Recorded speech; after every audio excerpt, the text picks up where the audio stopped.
Take nothing personally. Emotions like sadness, fear, and anger are part of the human experience. These feelings may seem to define who you are, but they're not truly personal. They stem from the mind, which is conditioned by past experiences, creating a sense of identity built on those patterns. But in essence, nothing is personal. A new form of identity is emerging, one that's different from the personalized sense of self. Some might argue that this new identity is not an identity at all, but in my view, it's an identity that transcends the narrow me we identify with. While you may still remember things and carry a name, you no longer cling to that name as a way to define yourself. The accumulation of stuff around that name, starting from the moment you learned it, stuff that reinforces the me mindset, is no longer necessary. Everything can be done in a sacred manner. Sacredness comes when you stop seeing actions as means to an end. If this moment is viewed as a step toward some future goal, you miss out on the fullness of now. Sacredness arises when you are fully present with whatever you're doing, giving it your complete attention. That presence is what I call quality. As you become more attuned to this, you bring sacredness into more areas of your life. It doesn't mean you'll slow down in every moment, but you'll begin to move through life with more awareness. All consciousness is elevated consciousness, which in turn can reach for greater self. Even in the simplest tasks, such as picking up a pen, you can do it in a sacred way. You reach for it without the thought of why or what's next. There's no need for labels, no mental chatter, just pure presence. The action itself becomes sacred because it's performed from a place of awareness. Over time, this way of being becomes more natural, and you may find yourself moving with a flow that feels right, whether fast or slow. There's no need to reach for any mental projections of where you want to be. You are just here, in the moment, moving with energy. Even when running, you can be fully present in each step without the mental projection of a future destination. It's a beautiful, natural rhythm of life. This state of presence and connection can transform your experience. Films like Forrest Gump and Being There illustrate this beautifully. The characters in these films live in a state of connection and presence, where life flows naturally and the world seems to cooperate with them. They don't have a personalized me that resists or needs anything. They simply let life unfold. Living from this place of non-resistance allows life to become sacred, because it always was sacred. We just didn't realize it.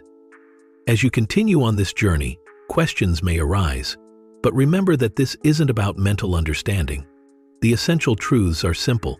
What truly matters are the questions that connect you to yourself, questions about your presence, your practice, and the obstacles preventing you from fully embodying that presence. The other kinds of questions, while interesting, don't carry the same weight. For example, questions about abstract philosophical concepts or political situations are not as vital because they don't directly impact your immediate experience. However, questions like, "How can I be more present?" or "What prevents me from being truly here?" are the ones that bring about real transformation.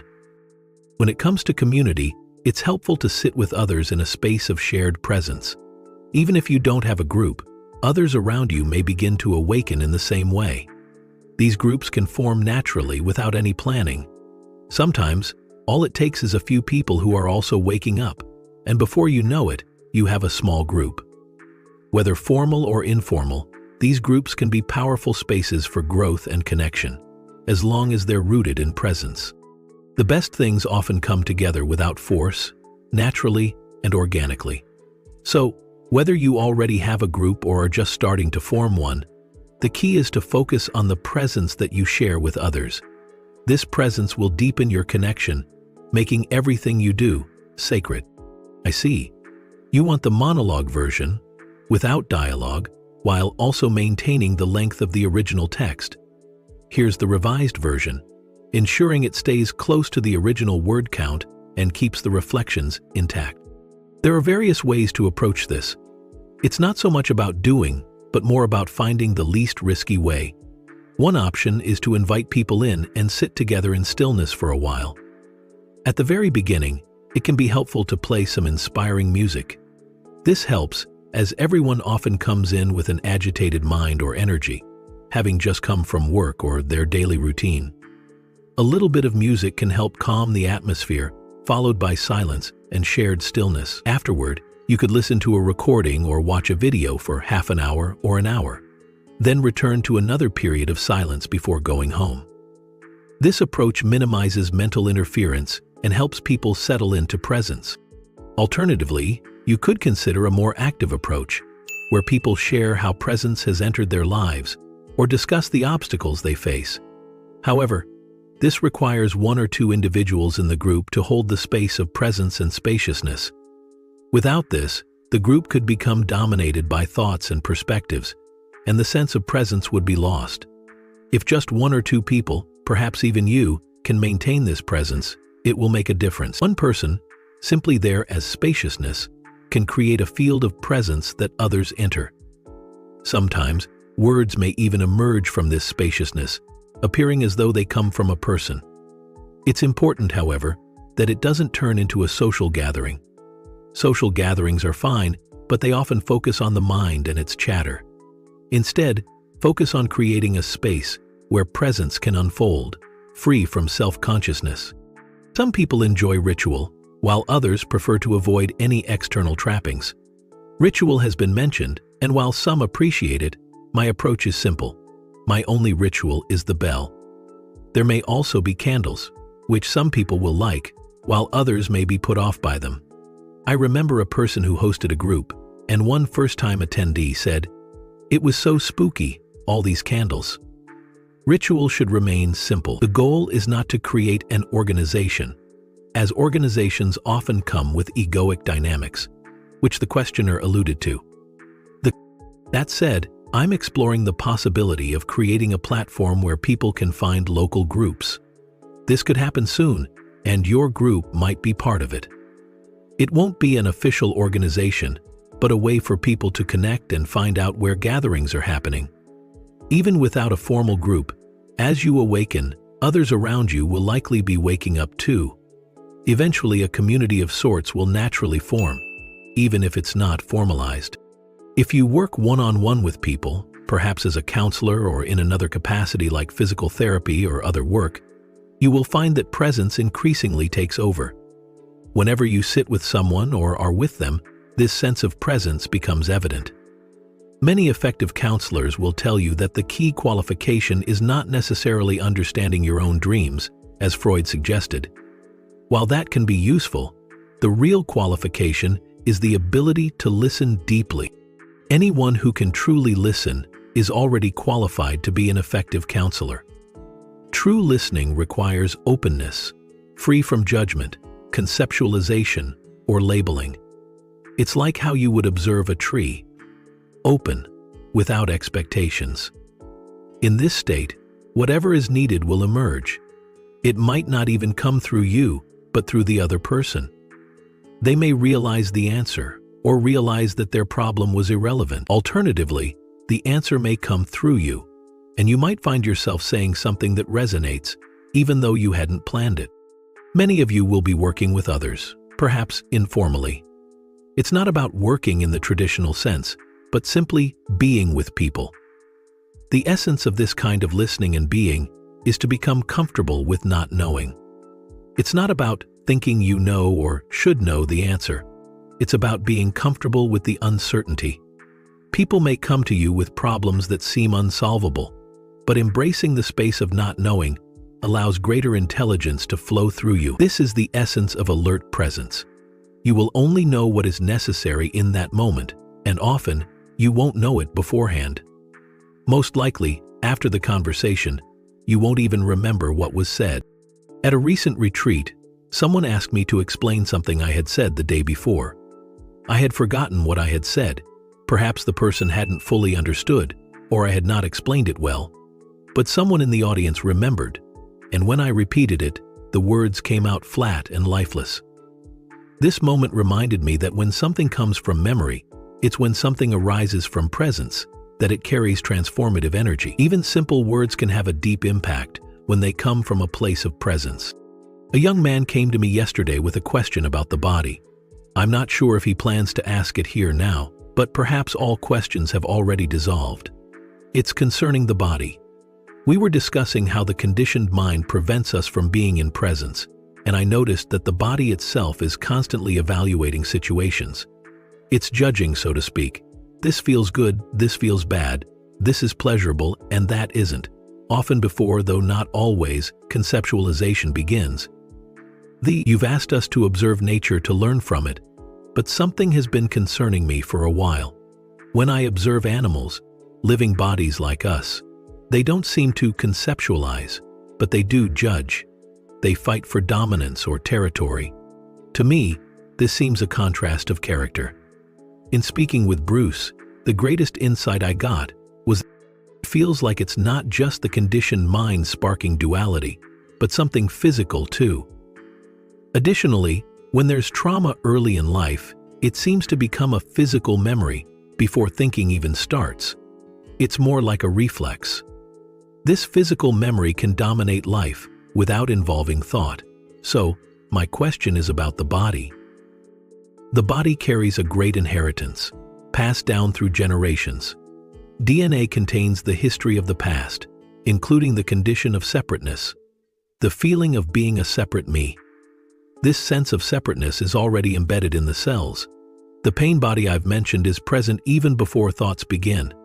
A baby is born with an accumulation of past suffering.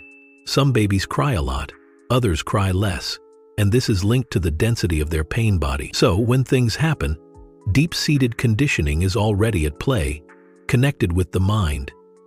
This conditioning is the result of thousands of years of identifying with the mind and perceiving ourselves as separate beings. If you observe animals, you'll see they live in a world free of problems. They don't carry the heaviness of a personalized sense of me. However, they do experience struggles. Animals have their limitations. They express love mainly toward their offspring, though some animals that live closely with humans may show affection more broadly. But animals, compared to us, experience a kind of harmony in the world. They are not burdened by a me that suffers. In nature, you observe both harmony and conflict. Animals, though seemingly free from suffering, do occasionally engage in fights, like for dominance.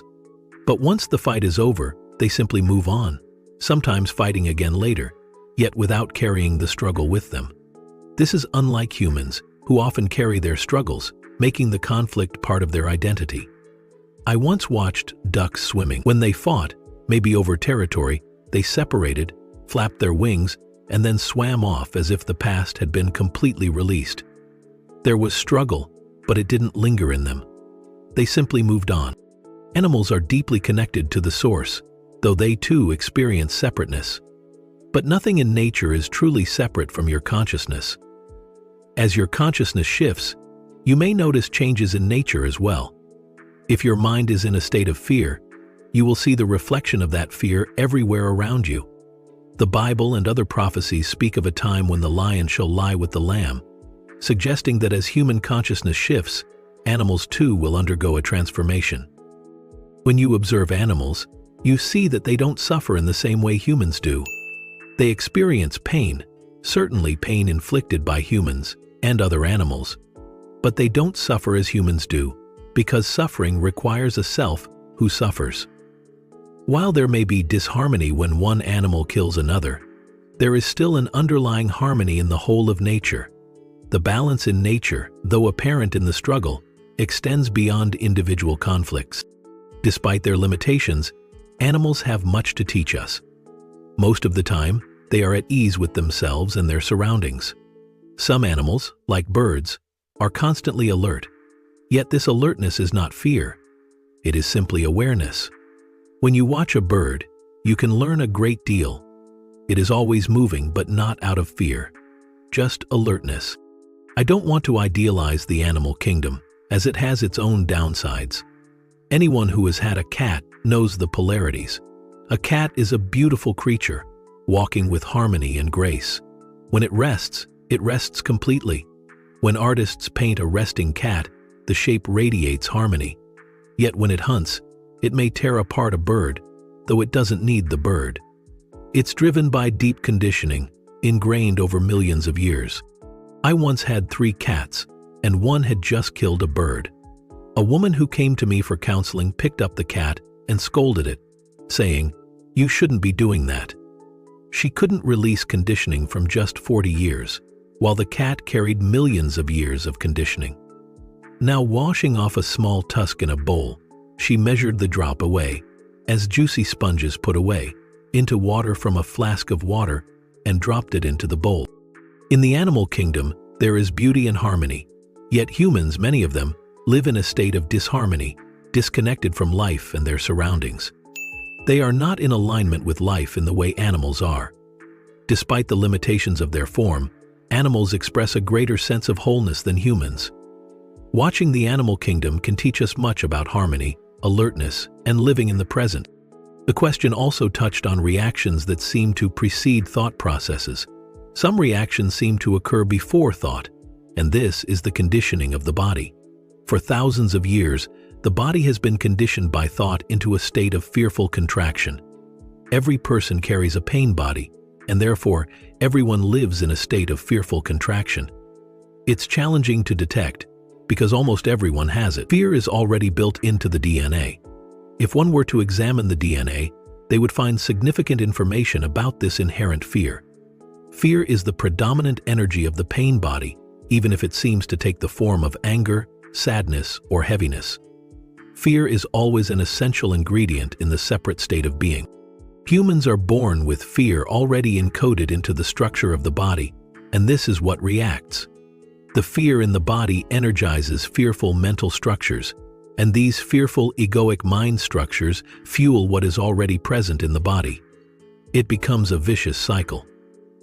How do we get rid of all this conditioning that goes back so far? The answer is simple: through knowing it, observing it as it arises, and being alert enough to prevent it from tricking you into becoming something it is not: a person, a projection, or a story.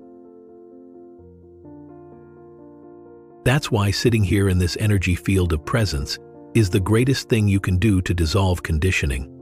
It's not that you are consciously saying, "I am dissolving my conditioning," but it dissolves through presence. The arising of presence will bring up more conditioning, even accelerating it. More of it will surface all at once, and you can watch it in the body. Having attention on the body is essential because the bodily reactions are what you can observe. All that's needed is to place your attention on it, and the spaciousness that knows it's there will dissolve it. When something happens, and you might remember, say yes to this moment, that's important. You say yes, but then you feel inside the body, and you may realize, oh, I've said yes mentally and verbally, but my body is still saying no. This is important because when we speak of yes and no as inner states, it's vital not to overlook a deep-seated no inside the body, such as a contraction or tightness. Up here you might say yes, but inside the body is saying no. You might say, "Oh, I've forgiven this situation completely. There's nothing left." And yet, you're not in touch with your body. You might feel tightness everywhere, and then you might realize, maybe forgiveness hasn't seeped into the cells of my body. Maybe the no hasn't gone that deep yet. All that's needed is for you to accept that it's not here yet. There's still a no in the body. You don't need to draw conclusions or judge it. Simply accept it as it is. Presence will arise, and whatever is there will come to the surface, whether it's in the body or the mind. The two go together. Whether it's inherited conditioning or part of the human condition, it will appear.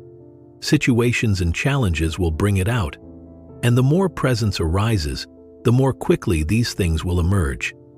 But life knows exactly what you can handle, and as presence intensifies, life says, it's time to accelerate. This is happening collectively now. Major collective challenges are here to accelerate human transformation. Being with the body, there is a covering, a pain body, and conditioning beneath it all. Some suggest we should call this deeper layer the joy body. It's there, underneath millions of years of conditioning. As human consciousness transforms, perhaps the animal kingdom will undergo its own transformation too. But humans need it more desperately than animals. Animals will be fine for another 1,000,000 years, but humans won't be fine for another 100 years. and the planet won't be happy with them. When the person is considered, a human's character can make or break. My question concerns practice. When we first start and presence arises, it seems to be quickly covered over. From the perspective of the pain body, it seems the reservoir is endless. Is each arising cumulative? Does it make the next one more probable? Or does the old soul have to travel the same road again and make all the actions again, in the exact order?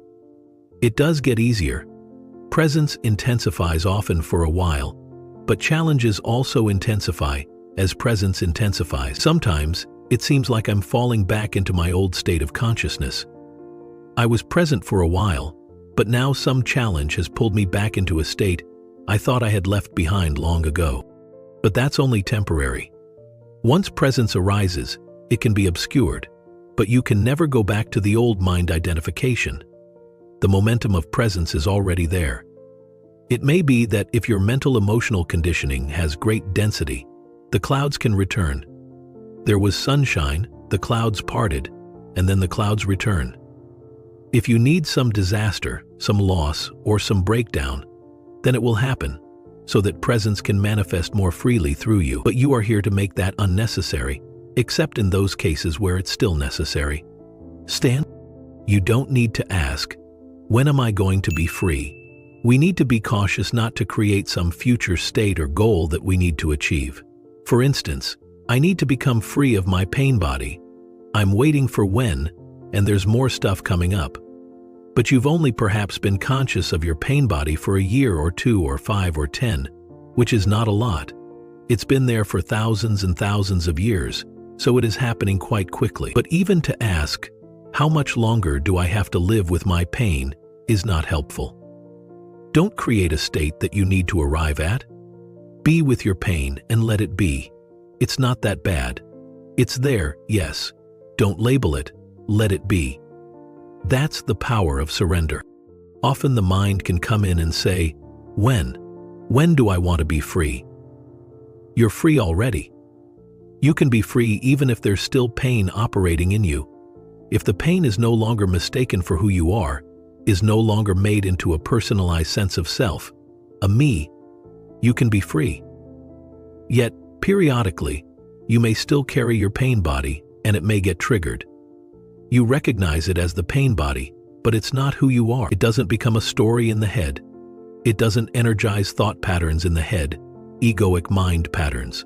It doesn't turn into an unhappy me. It's simply leftover pain, and you carry it. What you do with it, by allowing it to be, is no longer for yourself. It doesn't really matter to you anymore. When you become free of the pain body and the unhappy me, the work that you're doing is dissolving human pain. It's far more than it seems. You're not just doing it for yourself, but the repercussions are much faster than that. One human being dissolving their pain has an enormous effect on the rest, because all humans, everything else but humans, are connected with each other at a deeper level. There is one organism, one collective human psyche, and whatever happens, happens within that one collective human psyche. Including us, including you. Surrendering when the pain arises, allowing it to be, and saying, that's what is. It is as it is. Let it be. And so there is a spaciousness that arises, and that is what is emerging in the collective organism, the collective psychic organism of humanity. This group plays a crucial role in that. And then, there's the terror, the insanity, extreme expressions of an undercurrent of madness in humanity. Extreme actions, like people killing themselves and thousands in an irrational frenzy. But even that is ultimately not separate from you. Whatever happens inside you has a profound impact on the rest of humanity. You're not here just for yourself.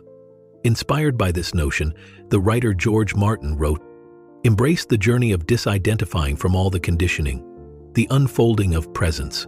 Asking, how much longer, only obscures presence. Presence is intensifying, accelerating. I know that.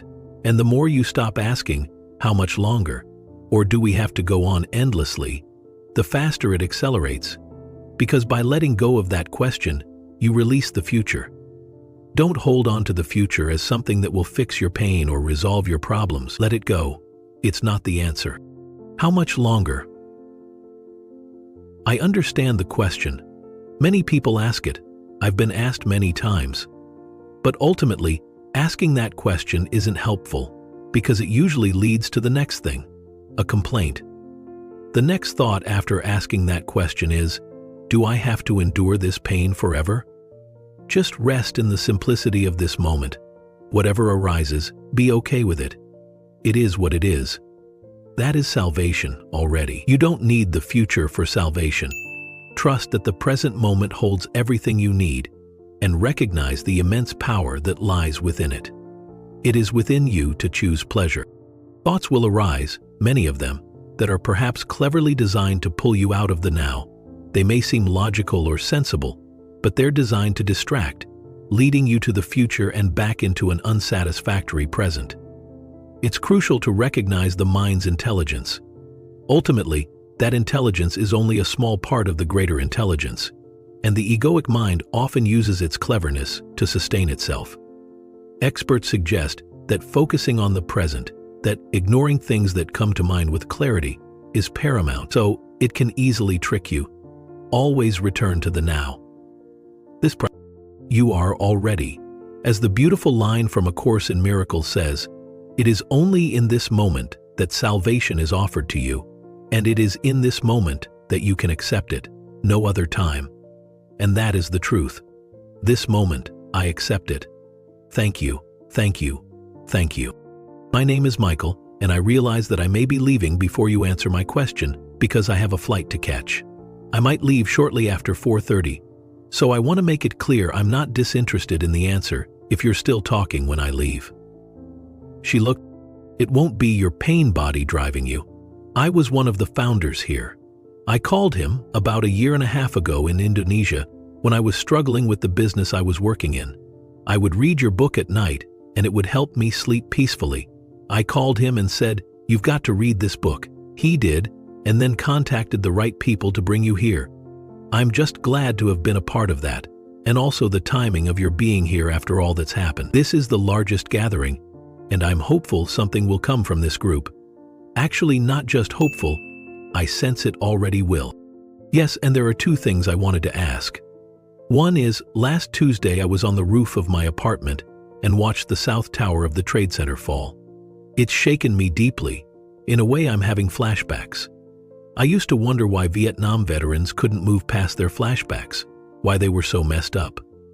I've never been in combat, but seeing this felt similar. As I ask this, I can feel that it's just the mind staying busy with those images. I still wanted to mention it because I feel so much fragility and vulnerability. I cried a lot. Just this morning, I mailed a small package at the post office, and they asked for identification. I thought, how sad we have to do this. I asked the postal worker if she needed to see ID, and she just looked at me and said, "Oh no." She just knew. Then I mentioned what I'd seen, and we both ended up crying. I never imagined I'd cry in a post office with a postal worker, especially one like her. So much beauty is emerging from these experiences in the things people are sharing here. Maybe I've already answered my own question. I see that the beauty outweighs it all. Yes. And the other thing is, maybe this is an answer. Last night, I was in the dining hall with my friend Alan, who works here. I asked about his family, and he said his mother recently passed away. She had Alzheimer's and was 79. I said, "When did she get it?" He said when she was 59. I thought, oh my God, what am I doing? I've been indulging in emotional depressions and loneliness, and then I felt this lightness. I'm so grateful I don't have Alzheimer's, and I went to find the most beautiful woman in the dining hall. I said, "Hi, I'm Michael, I'd like to meet you," and had a lovely time talking with her.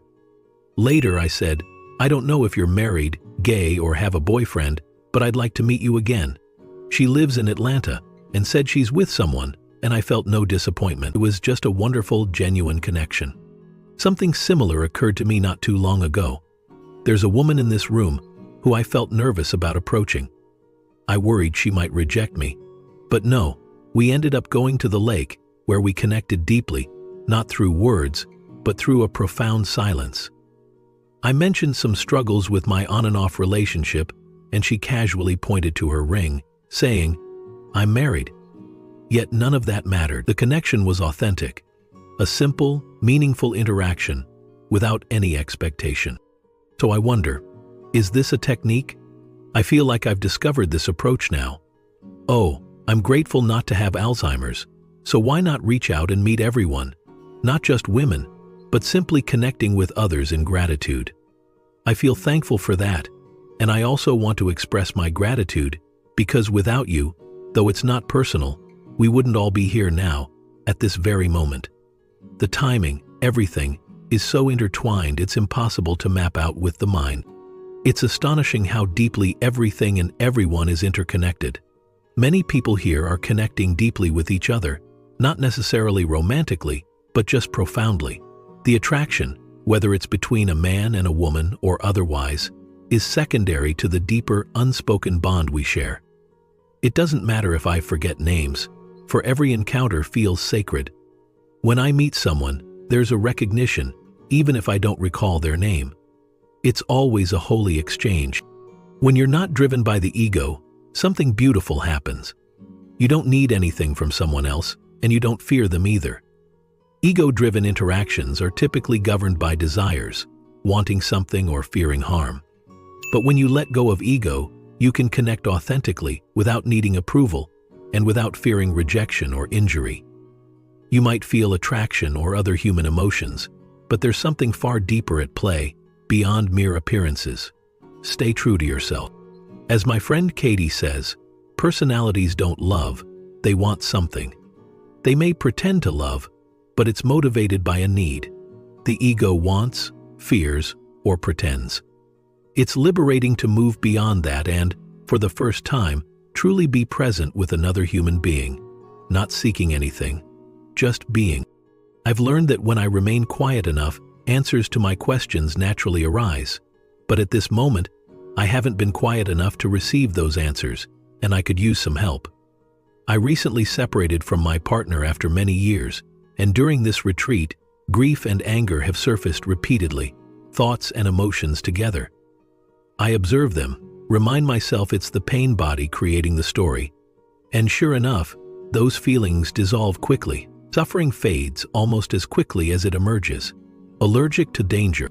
But I wonder, am I using this practice to avoid feeling the pain that's simply part of being human? Thank you for bringing up this important question. In many ways, being human has meant being trapped in the ego. Until now, the human condition has often involved varying degrees of insanity. But here's the thing. Allowing a feeling to fully arise is the opposite of avoiding it. To allow a feeling to simply be is the greatest form of openness. It's not about rejecting it, it's about embracing it fully. The miracle is that, when fully accepted, the feeling dissolves on its own. This doesn't mean we eliminate feelings, it simply means that the energy of the feeling loses its form. Often, when you allow the feeling to arise, it transforms into pure presence. It might resurface, perhaps triggered by another thought, but the same process happens again. It's allowed, and it turns into presence. Nothing is denied. The feeling is there for as long as it needs to be, but the wonderful truth is, it doesn't need to linger long anymore. It no longer demands to be perpetuated. As you live in presence, many of the intense human emotions, anger, reactivity, depression, fluctuating moods, don't arise so often. You stop bouncing from the highs of feeling great one day to the lows of feeling miserable the next. The constant turmoil in relationships, the need for conflict, the emotional roller coaster, these become less frequent as you remain rooted in presence. Many of those things will dissolve over time. It doesn't mean you become less human because you become more human. What replaces that is a deep sense of oneness. Love and compassion arise, and are there a lot of the time, if not continuously. Yet, those are the deepest feelings or emotions that are so deep that I don't call them emotions. They are part of what in India is sometimes called your natural state of interconnectedness with being. So you don't become less human when suffering and dysfunction gradually leave you. You do not become less human, you become more fully human. Suffering leaves you, pain lingers for a while, The difference between pain and suffering is that suffering needs an entity, a me with a story. Pain lingers. The grief that you feel at first, you experience it as suffering. The moment you accept it, the link between a story and the head and the pain is broken, and all that remains is a pain, even that you might not even label pain anymore. It's simply a feeling, and it's accepted. So, you're becoming more fully human, not less human. If negative feelings were leaving you, those so-called negative feelings that don't feel good, feel that cover up your natural state of connectedness with being, if they were leaving you, but you were becoming deadened to the world around you, no light shining through you, no compassion, empathy, love, complete openness towards all human beings, that would be an illusion. You would be deadening yourself, desensitizing yourself. What this is about is the opposite of all that. It's a complete opening. So, welcome to becoming fully human. It's a question of how we use words. We can say we are now becoming fully human. Yes, we are. This is what I call the flowering of human consciousness. Or we could choose other words and say we are going beyond the human condition. We're stepping beyond that. It's simply a question of how you want to use words, but the main thing is that you see the difference between denying or cutting yourself off from feelings and thereby having the illusion that you don't have them anymore, and fully saying yes to them.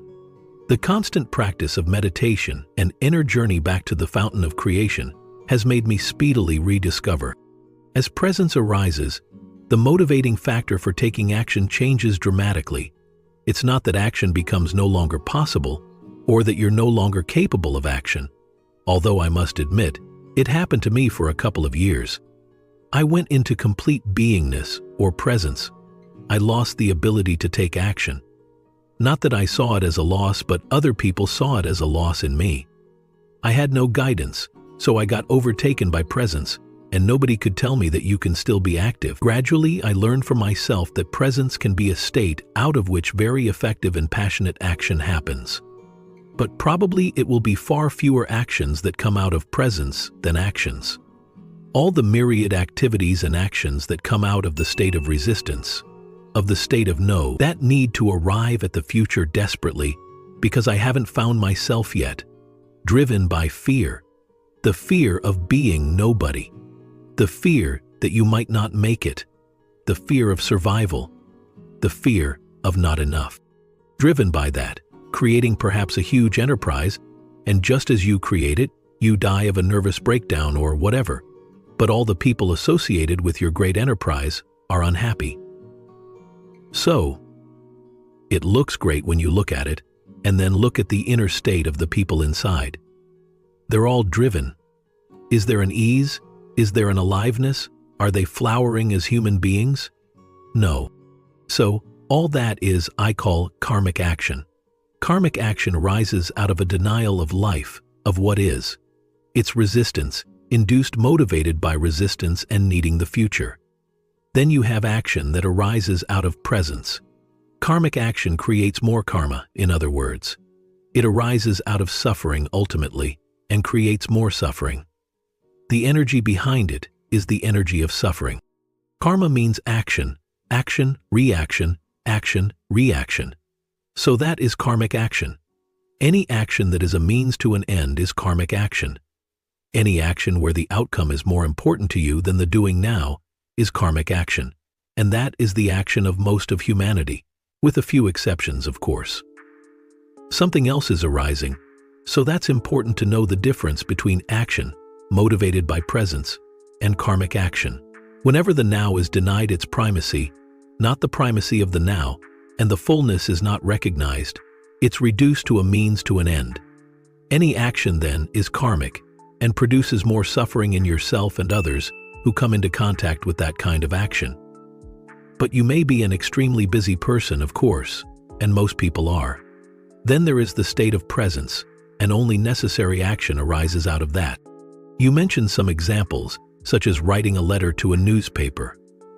You could very well write a letter to a newspaper from a state of presence, rather than a state of perhaps great anger about a situation. From a state of presence, you can show them how you see that from your point of view of presence. and there will be great power in what you write. It won't make other people angry too, and thus contribute to more suffering. Imagine you write an angry letter. It may be fully justified because the world is full of things you could get angry about. It's full of things, so you write an angry letter to a newspaper. Quite a few people read that, and in many of them, the energy field of anger will linger as they go to work after reading your letter, which may have been totally right in what it says. You were justified in being angry, just an example. And so the next thing, that very same energy field, goes into their pain body, and the next interaction at work expresses that anger. It goes into the next one, and the next pain body is awakened. This creates a continuous circuit that is frequently out of control. There was one beautiful episode of, I believe it's called the TV series Touched by an Angel. Without going into all the details, it shows how one person, in a state of great negativity, influences the entire sequence of events. One person commits suicide as a result of just a single action, walking into a restaurant, and how it spreads to others. Then, in the second part of the episode, the situation is reversed. It shows how the same events could have unfolded if there had been an attitude of allowing, of non-resistance. This teaches us that we can write a letter, express a truth, and make others aware of what's happening, even if it stirs anger. That anger might reflect some part of human insanity, and there's a lot of that in the world. But when we point it out, it can awaken others to the fact that they too can see this insanity. However, this needs to come from a greater truth, a deeper understanding, not just out of anger. That's what truly makes a difference. This is just one example. You might also find it pointless to write that letter. Maybe the newspaper thrives on scandal. Perhaps it's because pain bodies are what drive people to buy those papers. It's possible. In many cases, you might see that and feel there's no point in writing to the newspaper. The UK is a prime example. It has the best and worst newspapers in the world. The worst of them are downright manipulative, designed to stir up negative emotions. Almost every headline you see at the newsstand sends a message like, "You bastards," and millions of people buy them and get angry. The National Enquirer, by contrast, might be seen as the highest of the low. But this is just an example. Action can happen effectively, but the key is to not become part of what you're complaining about. You can point out the issue, and in doing so, awaken something deeper in the reader. In the state of presence, you'll also feel more clearly whether there's a point in taking action. What's beautiful about action arising from presence is its spontaneity. Sometimes, you find yourself saying or doing something without having planned it beforehand. You might just find yourself getting up and doing it, and when it happens, it's always just right. It's never superfluous. It doesn't create more suffering, either for yourself or for others. That's the beauty of it. Yes, it's true that you probably won't be as active as you were in a previous state, but the action you do take will be of much better quality. It will be good, very good, and impactful. Over the years, I've realized I've had this mental list of all the terrible things that should make me unhappy. Some of these things are things that have happened to me, but I haven't had many terrible things happen. A lot of them are things I've heard or read about that have happened to other people. Sometimes I'm walking along, perfectly happy, and then suddenly I remember this list of terrible things in my mind. I feel like I shouldn't be happy because look at all these terrible things. Or I wake up in the middle of the night and these thoughts come flooding in one by one, bringing me deep pain and grief. The tendency to dwell on repetitive thoughts, especially those that fuel emotional pain, can create a vicious cycle. When we feed the pain body with negative mental perspectives, those feelings amplify, and we find ourselves caught in a loop where the mind justifies and reinforces its own suffering. For instance, one might compile a mental list of personal grievances or global injustices, using them as evidence to support a narrative of misery. This approach not only energizes the pain body, but also deepens despair, as each thought strengthens the next. However, by observing this process without falling into the trap of compulsively engaging with it, we can break the cycle. It's not about suppressing these thoughts, but recognizing them as mere perspectives, not absolute truths. The mind is capable of creating an alternate narrative, one where life is full of blessings and positive experiences. The key is realizing that these mental stories, whether negative or positive, are simply constructs and do not define reality. When painful thoughts arise, allowing them to surface without fueling them can cause them to gradually dissipate. It's not about denying pain, but creating space for it to exist without letting it dominate. This approach helps dissolve the grip of the pain body and opens the way to a more peaceful, present awareness. But what is this concept of being? And in the context of sorrow, how can we build a safe and present awareness so you can hold on to those thoughts, continuously reviving them? For years, you may not even realize you're feeding the pain body. But when you become aware of what's happening, you break the cycle. As awareness grows, it becomes easier to break the connection between thought patterns and the pain body. That cycle dissolves. When I reflect on the events of last week, the emotions tied to them still feel very fresh. This is when you can make a difference. Certain situations require healing. They could be in your own life, or you might know someone suffering in one way or another. It could be a disaster affecting people around the world, causing a ripple of suffering that reaches even those not directly involved. There are instances when you feel the suffering of others deeply, even if it's not directly related to you.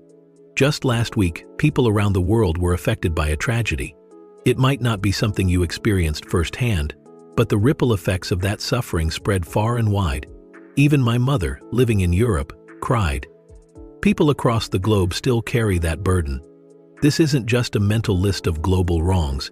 It's immediate, real, and connected to us all. When something touches you directly, whether it's someone close to you suffering or an event happening in the world, it can be helpful to hold that situation or person in your consciousness. A situation that at first seems unbearable. When you witness someone close to you suffering, it feels wrong. You might feel that they shouldn't be going through this, that the suffering is intolerable. You may think a child shouldn't suffer, or that a parent shouldn't experience such pain. Maybe it's an event, like the recent tragedy, where something just shouldn't have happened, but there it is.